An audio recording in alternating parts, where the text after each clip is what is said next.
అందరికీ నమస్కారం అండి. మన వారాహి అమ్మకి నమస్కారం చేసుకుంటూ ఈ వీడియో ఆరంభిస్తున్నాను. ఇక ఈరోజుటి వీడియోలో మన కోసం వారాహి అమ్మ వారు ఒక మంచి సందేశాన్ని తీసుకొచ్చారండి.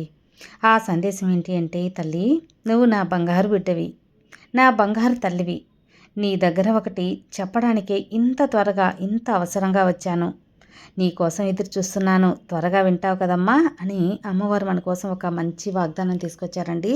అది ఏం చెప్పబోతున్నారు ఆ తల్లి మాటల్లోనే విందామా? వీడియోలోకి వెళ్ళబోయే ముందు మన ఛానల్ ఎవరైనా ఫస్ట్ టైం చూస్తున్నట్లయితే సబ్స్క్రైబ్ చేసుకోండి. మన వీడియోస్ నచ్చినట్లయితే లైక్ చేసి మరికొంతమంది భక్తులకు షేర్ చేయండి. మంచి జాతకం చెప్పించుకోవాలి అనుకుంటే మనకు తెలిసిన ఒక గురూజీ ఉన్నారండి, శ్రీనివాసరాజు గారు. శ్రీ వారాహిమ్మ వారి ఆశీస్సులతో జ్యోతిష్యం చెబుతారు. ఎలాంటి సమస్యలనైనా మంచి పూజల ద్వారా, పరిహారాల ద్వారా ఆ సమస్య 24 గంటల్లోనే పరిష్కరింపబడుతుంది. అంతేకాకుండా స్త్రీ పురుష వశీకరణ కూడా చేస్తారు.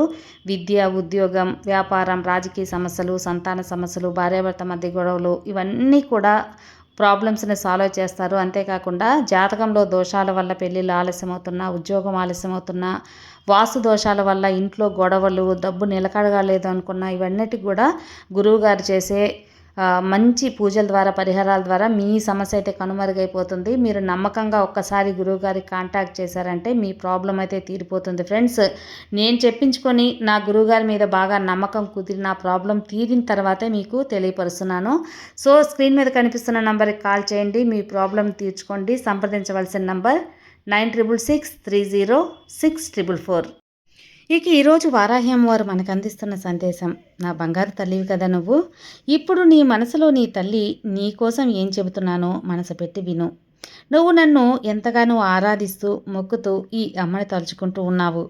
నాకు మొక్కుతున్న నిన్ను నేను భక్తితో నన్ను ఆరాధిస్తున్న నిన్ను ఎల్లవేళలా కాపాడుకుంటానమ్మా.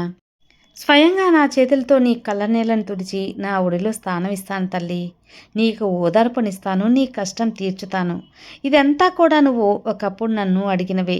అమ్మా, నీ ఒడిలో నేను సేద తీరాలి తల్లి అని. నా బిడ్డల్ని, నా భక్తులను నేను ఎప్పుడు కూడా ఆప్యాయంగా పలకరిస్తూ అన్యోన్యంగా చూసుకుంటాను. నా బిడ్డలకు ఓదార్పునిచ్చే మాటలు చెబుతాను. ఈ విషయమే నీ మనసులో అడుగుతూ ఉన్నావు కదా. అమ్మా, నాకు ఏమీ చేయలేదు, నాకు ఏదైనా సరే మంచి జీవితాన్ని అనేది ప్రసాదించు తల్లి అని. నేను ఏమీ చేయలేదు అయినా కానీ నాకు దండనగా ఇంత కష్టాన్ని శిక్షగా ఇస్తున్నావేంటమ్మా అని. అది నీకు శిక్ష కాదు తల్లి, శిక్షణ.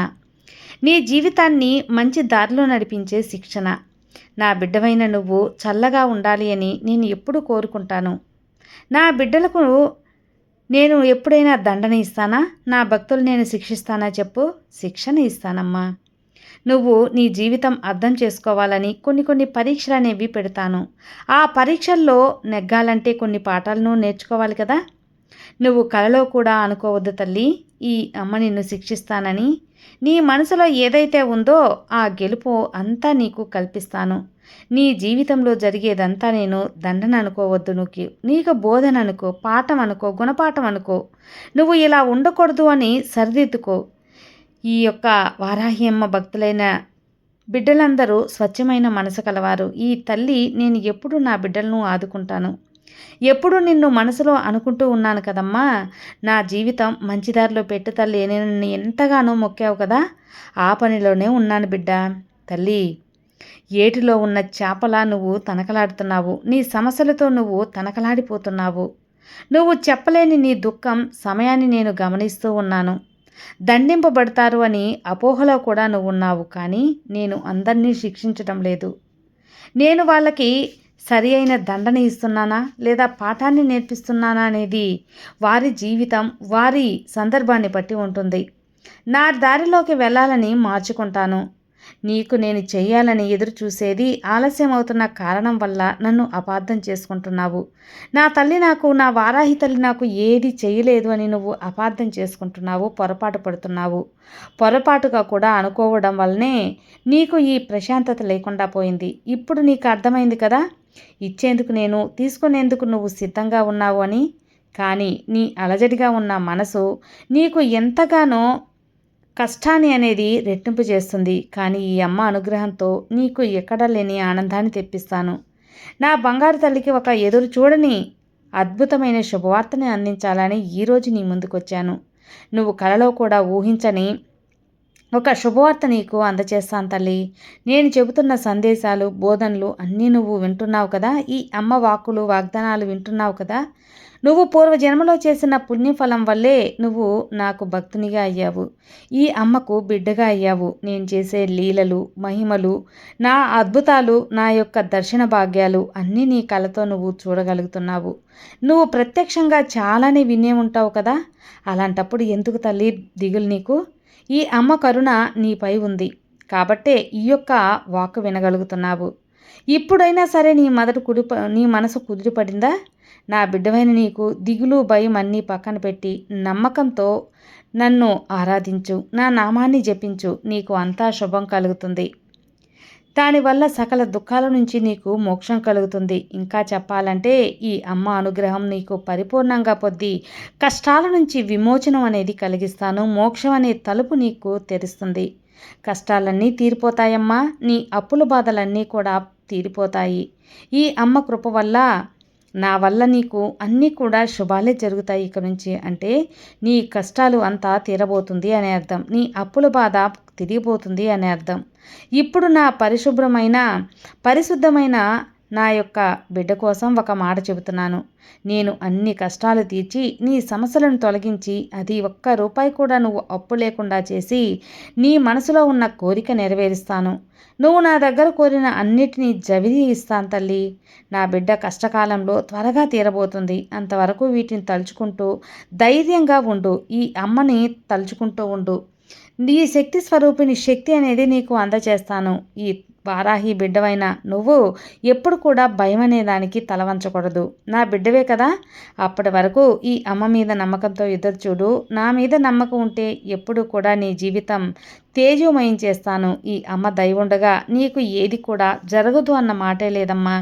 నీకు ప్రతి ఒక్కటి కూడా జరిపిస్తాను. ఈ అమ్మ అనుగ్రహంతో నువ్వు అన్నీ కూడా అందుకునేలా చేస్తాను. ఇక మరొక విషయం తల్లి, నీ మీద నీకు నమ్మకం తగ్గినప్పుడే ఈ దేవుడు కష్టాలు పెడతాడు. అవి నిన్ను ఓడించటానికి వచ్చినవి కావు. నీలో దాగి ఉన్న బలాన్ని బయటికి తీసి నిన్ను గౌరవంగా విజయం నీకు అందించటానికి తెలుసుకో. నీ మీద నీకెప్పుడు కూడా నమ్మకం అనేది తగ్గకూడదు. నిన్ను నువ్వు నిరూపించుకునేందుకు నీ మనసులో ఎప్పుడూ ఆత్మధైర్యం ఉండాలి. ఆ ఆత్మధైర్యాన్ని ఎప్పటికీ విడువద్దు. ఇక ఎవరిని ఏడిపించవద్దు. నీ కన్నీటి ఉసిరైనా వెన్నంటి వేటాడుతుంది. జన్మ జన్మల వరకు కర్మఫలమై తీరుతుంది. అందుకే ఎవరిని కూడా ఏడిపించవద్దు. ఏ కన్నీటికి నువ్వు పాత్రులు కావద్దు. ఇక అబద్ధంలో ఉన్న భయం కంటే నిజంలో ఉన్న ధైర్యం చాలా గొప్పది. అందువల్ల తప్పుడు మార్గంలో ఆనందం క్షణకాలమే, కానీ నిజాయితీలో ఉన్న గర్వం చాలా గొప్పది. ఆ నిజాయితీతో వల్ల వచ్చే ఆనందం స్థిరస్థాయిగా ఉంటుంది. తల్లి, నీలో అహంకారాన్ని బయటికి నెట్టేసాయి. అందరూ ఉన్న ఒంటరి వాళ్ళే.